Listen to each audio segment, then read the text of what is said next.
Day 23, Isaiah, the Salvation Symphony. For Isaiah, words are watercolors and melodies and chisels to make truth and beauty and goodness, or as the case may be, hammers and swords and scalpels to unmake sin and guilt and rebellion. Isaiah does not merely convey information, he creates visions, delivers revelation, arouses belief.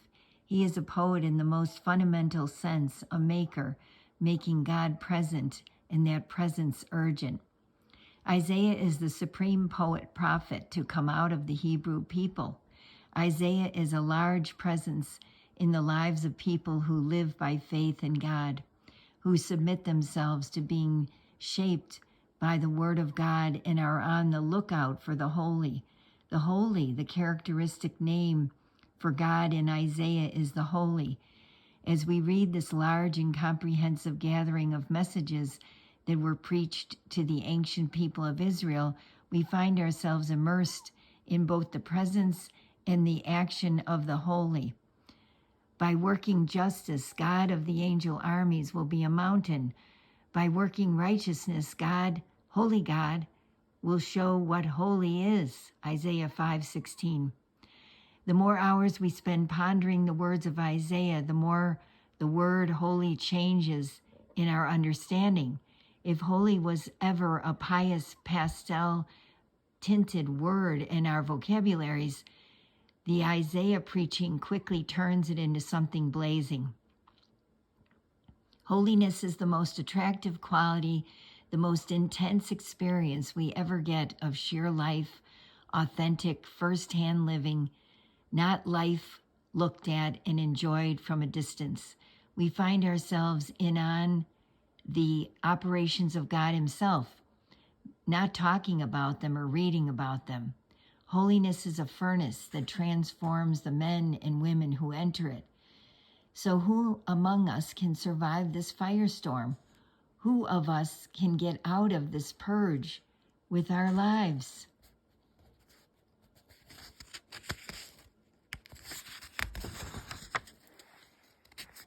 The answer is simple.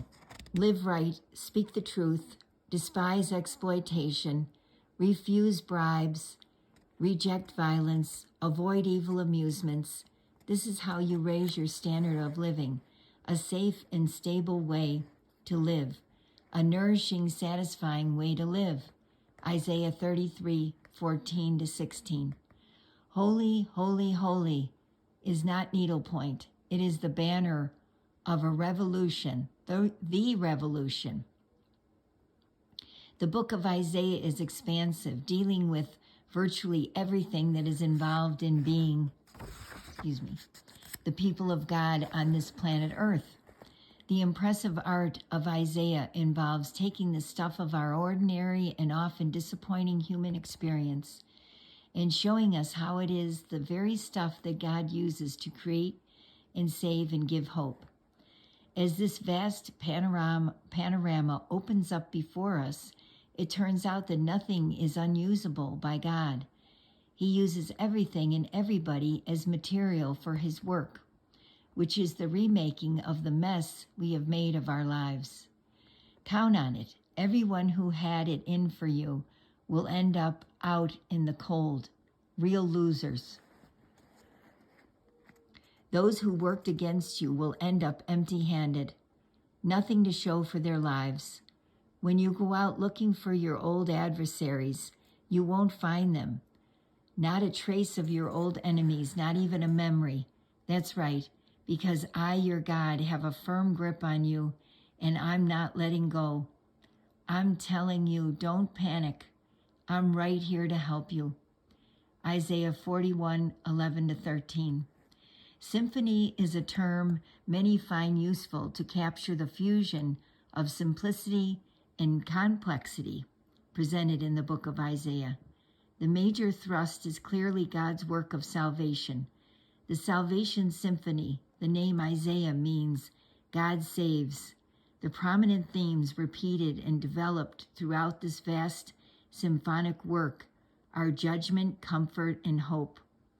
All three elements are present on nearly every page, but each also gives distinction to the three movements of the book that so powerfully enact salvation.